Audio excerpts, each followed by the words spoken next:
Hello viewers welcome to my YouTube channel daily information. तो जिসকলে পেটৰ কাউন্সেলিং কৰি আছে অৰ্থাৎ তোমালোকে এলটমেন্ট লৈ আছা সিট এলটমেন্টৰ লেটাৰটো লৈ আছা অৰ্থাৎ যোনটো বৰ্তমান আমাৰ মেৰিট বেচিছ যোনটো এলটমেন্ট হৈ আছে পলিটেকনিকৰ অৰ্থাৎ এডমিশন হৈ আছে তোমালোকে বহুতে ভাবি আছা যে এডমিশন হৈ গল ফাইনাল এডমিশন নহয়তো এটোহে জাস্ট কি হল এলটমেন্ট লেটাৰ আপুনি হেইটো কলেজত হেইটো ব্ৰাঞ্চত সিট পালে কিন্তু ফাইনাল এডমিশন এতিয়াও ষ্টেটাছত চেক কৰিব একো দেখুৱা নাই বা সাকসেসফুল দেখুৱা নাই তো কিবা এটা দেখুৱাব হয়তো তো কেনেদৰে ফাইনাল এডমিশন হ'ব কেতিয়া হ'ব হেটো জনাম লগতে এডমিশন ৰিসিভ অৰ্থাৎ এডমিশন ৰিসিভ বুলি কলে ভুল হ'ব হেতু হৈছে এলটমেন্ট ৰিসিভ আসলতে এলটমেন্ট লেটাৰ এই এলটমেন্ট লেটাৰটো যেতিয়া আপোনালোকে প্ৰিন্ট আউট কৰিছে বা ডাউনলোড কৰিছে সেই এলটমেন্ট লেটাৰত এটা কথা আছে মাজত এটা বস্তু লিখা আছে হেয়া হৈছে কেইবাটাও কলেজৰ নাম দিয়া আছে ব্ৰাঞ্চৰ নাম দিয়া আছে কেইটামান কলেজৰ নাম দিয়া আছে কিন্তু এটাও হ'ব পাৰে এটা কলেজৰ নাম দিয়া আছে ব্ৰাঞ্চ দুটা তিনিটা দিছে তো হেতু কিয় দিছে বহুতে কোৱেশ্চন কৰিছে হেতুও জনাম আৰু সকলোখিনি কথা কনফিউজ যিখিনি হৈ আছে দূৰ কৰি দিম তাৰ আগতে মই এটা এপ্লাই কৰি লও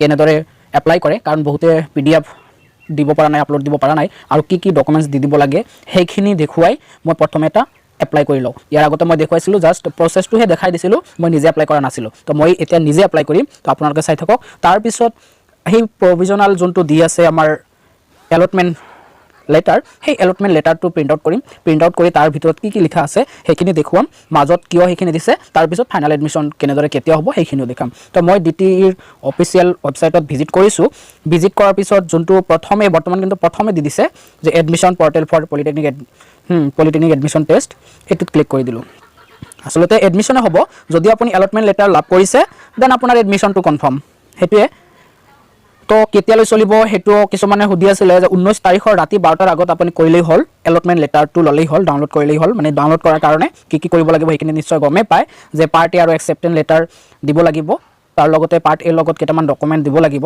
তো মই এটা লগইন কৰি আছো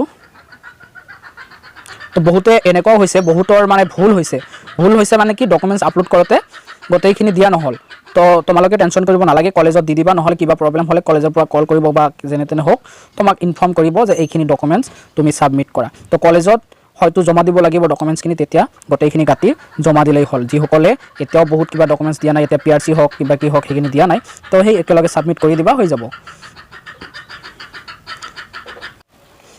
তো মই লগইন কৰিছো লগইন কৰাৰ পিছত ইয়াতে ভিজিট মাই এডমিশন পোৰ্টেল ইয়াতে মই ক্লিক কৰিলো ক্লিক কৰাৰ পিছত এলটমেন্ট ইয়াতে अवेलेबल দেখুৱাইছে তাৰ পিছত কংগ্ৰেচুলেশ্যন এইখিনি নিশ্চয় আপোনালোকে চাইছে তো ইয়াতে চাওক প্ৰথমে এলটমেন্ট ষ্টেটাস ইয়াতে এক্টিভ বুলি দেখুৱাইছে এলটমেন্ট লেটাৰ ইয়াতে আহি যাব প্ৰিন্ট আউট কৰিব পাৰিম এডমিশন ষ্টেটাস ইয়াতে একো আহা নাই আপোনালোকৰ যিসকলে অলৰেডি সাবমিট কৰিলে এলটমেন্ট লেটাৰৰ কাৰণে এইখিনি যি আমাৰ কৰিবলগীয়া আছে সেইখিনি ডকুমেন্টস আপলোড কৰিলে এটো আহা নাই তো এটো আহি যাব যেতিয়া ইয়েস কৰি দিম ইয়েস কৰাৰ পিছত ইয়াতে তলত আহিব আমাৰ একসেপ্টেন্স লেটাৰটো আপলোড কৰাৰ আৰু ইয়াতে আহিব আপলোড পাৰ্ট এ ফৰ্ম যোনটো আছিল পাৰ্ট এ লগত আৰু অ্যাটাচ কৰিব দিছিলে মাৰ্কশিট মেট্ৰিকৰ আৰু সাৰ্টিফিকেট আৰু যদি লগত পাৰে দি দিব ডিক্লাৰেচন ফৰ্মটো কিন্তু কম্পালসৰি নহয় তো মই এতিয়া আপলোড কৰিম একসেপ্টেন্স লেটাৰ পিডিএফতে আপলোড কৰিম তো ক্লিক হিয়াৰ মাৰি দিছো মাৰাৰ পিছত মই ফাইলত গুছি যাও ফাইলত গুছি যোৱাৰ পিছত মই বনাই ৰাখিছো পিডিএফ বনাই ৰাখিছো এটা তো সেই পিডিএফৰ পৰা মই ডাইৰেক্ট ইয়াতে আপলোড কৰি দিম তো আপোনালোকে ফাৰ্স্ট পিডিএফ বনাই ৰাখিব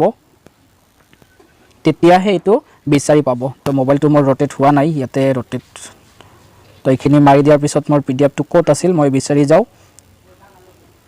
তো একসেপ্টেন্স লেটাৰ এটো হল পিডিএফ তো মই ওকে মাৰি দিলো ওকে মাৰি দিয়াৰ পিছত ইয়াতে আহি গল তো আপলোড সাকসেসফুলি দেখুৱাইছে তো ইয়াতে এবাৰ চেক কৰি লও ইয়াতে ঠিকে আছে না নাই চাওক এটোৱে হয় তো দিলো মই দিয়াৰ পিছত এতিয়া আকৌ বেক হোম একসেপ্টেন্স লেটাৰটো হল এতিয়া আকৌ পাৰ্ট এ টো আপলোড কৰিম তো পাৰ্ট এ আপলোড কৰি দিও পাৰ্ট এ আপলোড কৰিবলৈ আকৌ মই ফাইলত গৈছো ফাইলত গৈ আপোনালোকে যেনেতনে পাৰ যি আপোনাৰ সুবিধা হয় পিডিএফ বনাই যেনেদৰে পাৰে আৰু কৰি দিব মোৰ যেনেদৰে সুবিধা হৈ আছে মই ভাবো তেনেদৰে মই বনাই ৰাখিছিলো তো বনাই ৰাখি তাৰ পৰা ডাইৰেক্ট দি আছো একসেপ্টেন্স লেটাৰটো পিডিএফত নিদিলেও কোনো কথা নাই কিন্তু পাৰ্ট এ ফৰমেটটো পিডিএফত দিব দিছে তো এই কাৰণে মই দুটাই পিডিএফত দিছো পিডিএফত দিলে ভাল আৰু তো আপোনালোকেও যদি পাৰে পিডিএফতে দি দিব তো পাৰ্ট এ মই ইয়াতে দিলো আপলোড কৰি তো আপলোড হৈ আছে তো আপলোড কৰাৰ পিছত মই ডাউনলোড কৰিম হেইটো মানে আমাৰ যোনটো একসেপ্টেন্স লেটাৰ আহিব হেইটো মই প্ৰিন্ট আউট কৰিম তো ইয়াতে মাৰিলো মাৰি এবাৰ চেক কৰি লও চাওক মই কি দিছো এই ফৰ্মটো দিছো পাৰ্ট এৰ তাৰ পিছত আৰু দিয়া হৈছে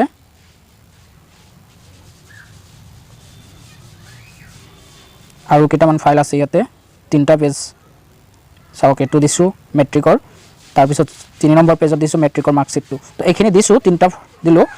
ইয়াতে চাওক হৈ গ'ল মোৰ। ইয়াতে আৰু এটা কথা মন কৰিব, 2 MB বেছি যাতে নহয় PDF ফাইলটো। তো মই কৰি দিলোঁ। এইখিনি কৰাৰ পিছত ইয়েছো কৰি দিছোঁ। যদি আপোনালোকে কোনো পথে কৰি পাইছে, যদি এইটো কৰি ছাবমিট কৰি দিয়ে তেতিয়াহ'লে এইটো আপোনাৰ এক্টিভ হৈ নাথাকে, ৰিজেক্ট হৈ যাব। যদি ৰিজেক্ট হৈছে কমেণ্ট কৰিব, তো মই সেইটো আকৌ কেনেদৰে এক্টিভ কৰিব লাগে তাৰে কাৰণে আপোনালোকক জনাই দিয়াৰ কাৰণে চেষ্টা কৰিম। তো এইটো কৰি টিকমাৰ্ক লগাই মই ফাইনেল ছাবমিট মাৰি দিলোঁ। চাওক ফাইনেল ছাবমিট হৈ আছে। ফাইনেল ছাবমিট হোৱাৰ পিছত কি আহে, ইউৰ ৰেছপন্স হেজ বিন ৰিচিভ বুলি আহিছে। তো এলটমেণ্ট এভেইলেবল, এইখিনি আহিল। চাওক কি হৈ আছে, মই একো নকৰোঁ।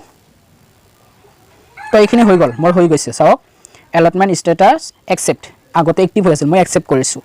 এইটোৱে লৈছোঁ মই, ব্ৰাঞ্চ ঠিকে আছে আৰু কলেজত ঠিকে আছে। তো এতিয়া এলটমেণ্ট লেটাৰ ইয়াতে প্ৰিণ্ট, মই প্ৰিণ্ট মাৰি দিলোঁ।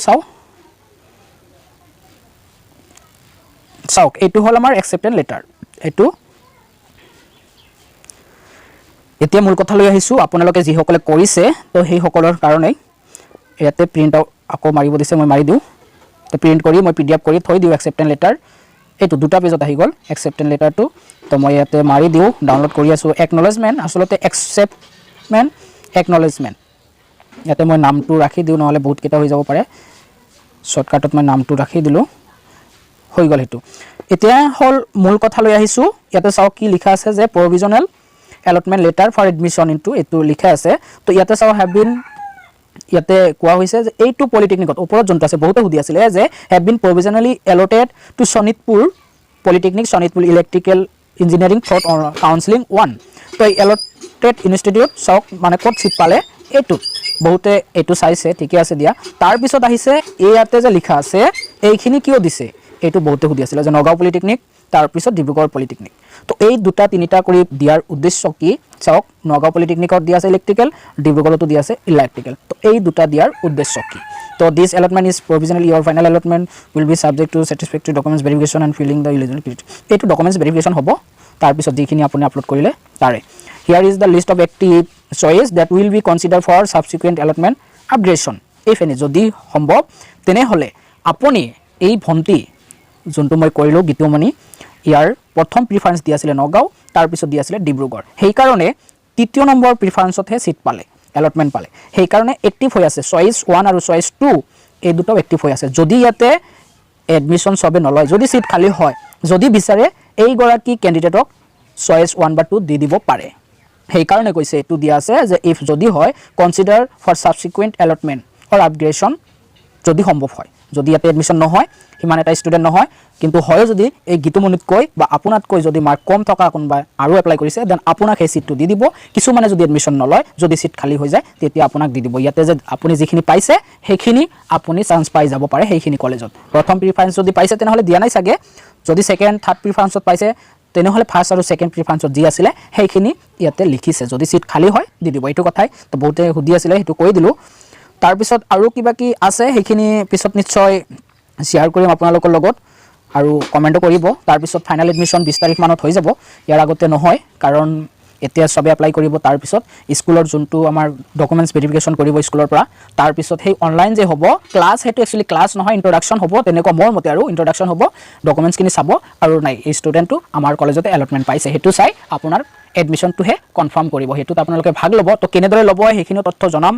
তো তাৰ কাৰণে চেনেলটো ছাবস্ক্ৰাইব কৰিব আৰু এক্টিভ থাকিব। তো থেংক ইউ।